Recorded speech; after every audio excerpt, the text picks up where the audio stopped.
ఆంధ్రప్రదేశ్ ప్రభుత్వ ప్రధాన కార్యదర్శి జవహర్ రెడ్డి వల్ల ఆంధ్రప్రదేశ్లో కౌంటింగ్ ప్రక్రియ సజావుగా సాగదని తెలుగుదేశం పార్టీ భావిస్తోందా?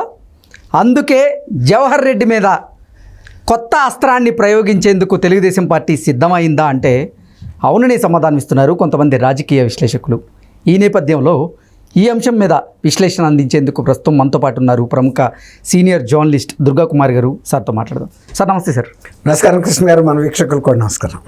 సార్, ఆంధ్రప్రదేశ్ ప్రభుత్వ ప్రధాన కార్యదర్శి జవహర్ రెడ్డి గారి వల్ల ఆంధ్రప్రదేశ్లో కౌంటింగ్ ప్రక్రియ సరిగా సాగదు అని తెలుగుదేశం పార్టీ భావిస్తుందని, అందుకే తెలుగుదేశం పార్టీ జవహర్ రెడ్డి మీద ఒక కొత్త అస్త్రాన్ని ప్రయోగించబోతోంది అంటూ ఒక వార్త ఇప్పుడు సోషల్ మీడియాలో చక్కర్లు కొడుతూ ఉంది.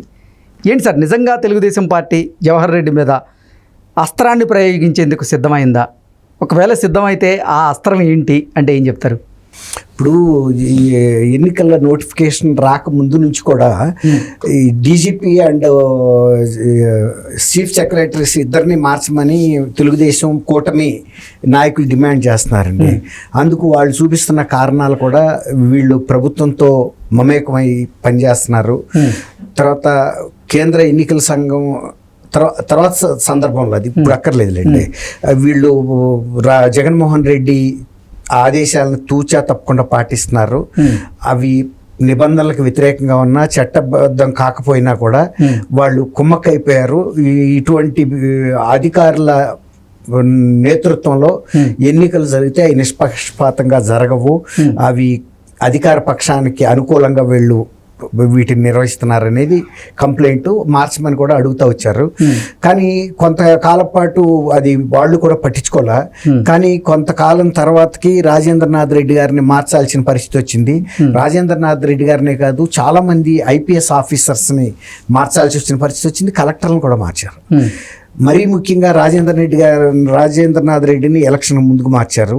అదే అంతకన్నా కొంచెం ముందు ఆయన మీద గులకరాయి దాడి సందర్భంలో విజయవాడ పోలీస్ కమిషనర్ నేను ఇంటెలిజెన్స్ డీజీ సీతారామాంజనేయులు గారిని మార్చారు. అట్లాగే చిలకలూరుపేటలో ప్రధానమంత్రి సభ వైఫల్యం కారణంగా 3 ఎస్పీలని, ఒక ఐజీని, గుంటూరు ఐజీని మార్చారు. ఆ తర్వాత తిరుపతి ఐజీని కూడా మార్చారు, నాగిరెడ్డి గారు అనుకుంటా.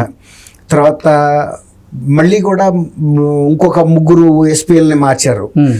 మళ్ళీ ఏం జరిగింది, పల్నాడులో ఒక 12 మంది పోలీస్ సిబ్బందిని మార్చారు. ఎస్పీలని, 2 డిఎస్పీలని, ఇన్స్పెక్టర్లని, వాళ్ళందరినీ కూడా మార్చాల్సి వచ్చింది.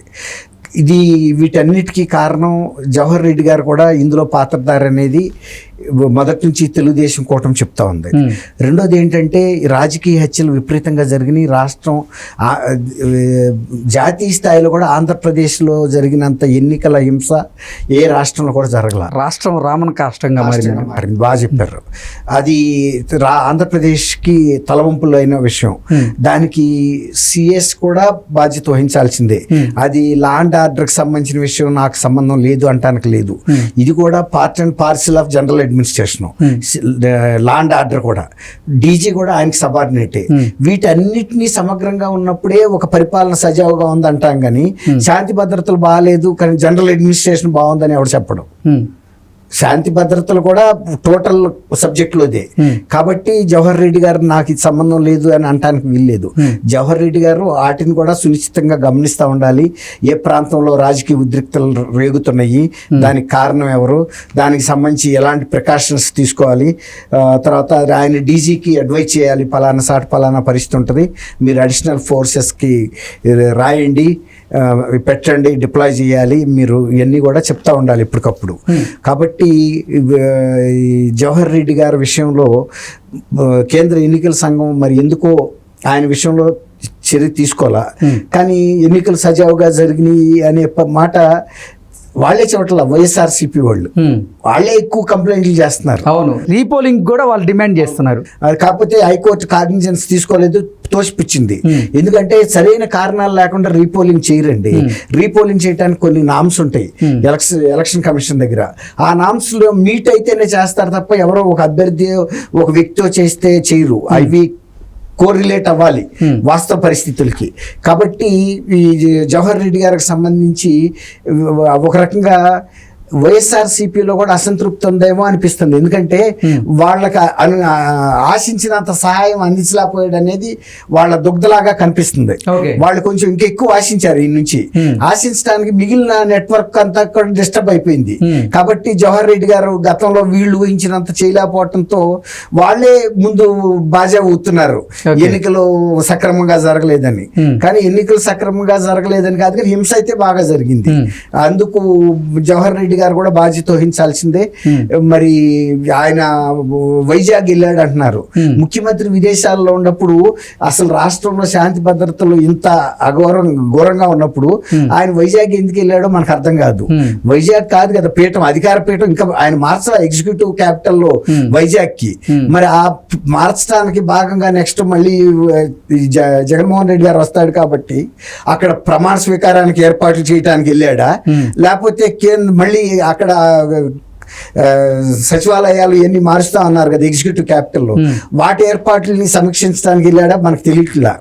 ఇంకోటి ఏంటంటే వాళ్ళు చెప్తుంది భోగాపురం ఎయిర్పోర్ట్ గురించి సమీక్షించడానికి వెళ్ళాడని బయటికి చెబుతున్నారు. అసలు భోగాపురం సమీక్షించాల్సిన అవసరం ఈయనకి లేదు. ఎందుకంటే అది కేంద్ర ప్రభుత్వ సబ్జెక్టు. రెండోది కడుతుందేమో జిఎంఆర్ వాళ్ళు, ప్రైవేట్ వాళ్ళు. నువ్వేం దాని ప్రోగ్రెస్ చూడక్కర్లేదు, దానికి డైరెక్షన్ ఇవ్వక్కర్లేదు, నిధులు విడుదల చేయాల్సిన అవసరం అంతకన్నా లేదు. అది మనకి పర్యవేక్షణ అసలు కేంద్రం చూసుకుంటది. అది మీరు అన్నట్టు airports authority of India limited అని, అది ఒక ప్రభుత్వ రంగ సంస్థ ప్లస్ విమానయాన శాఖకు సంబంధించిన అంశం. అందులో జిఎంఆర్ ఎగ్జిక్యూట్ చేస్తుంది. వాళ్ళు బ్రహ్మాండమైన ఎగ్జిక్యూటర్స్. ఢిల్లీ ఎయిర్పోర్ట్ వాళ్ళదే, హైదరాబాద్ ఎయిర్పోర్ట్ వాళ్ళదే, ఇంకా కొన్ని విదేశాల్లో ఎయిర్పోర్ట్లు ఉన్నాయి, తర్వాత నేషనల్ హైవేస్ ఉన్నాయి, విజయవాడ హైదరాబాద్ కూడా వాళ్ళదే. చెప్తున్నా అది అంత పెద్ద నిపుణత కలిగిన సంస్థ. వాటికి వీళ్ళేమి రివ్యూ చేయాల్సిన అవసరం లేదు. వీళ్ళకన్నా అబౌవ్ స్టాండర్డ్స్ లో చేయగలిగిన సంస్థ. కాబట్టి ఇప్పుడు ఆయన వైజాగ్ పర్యటన ఏదో తోడుకోవడలు పుట్టింటికి వెళ్ళినట్టుగా అనిపిస్తుంది. ఇప్పుడు విజయవాడలో ఉండి ఈ సమస్యలను పరిష్కరించకుండా వైజాగ్, మరి బహుశా ముఖ్యమంత్రి గారు ఏమన్నా స్పెషల్ అసైన్మెంట్ ఇచ్చారేమో, రేపు క్యాపిటల్ అక్కడికి మార్చాలి.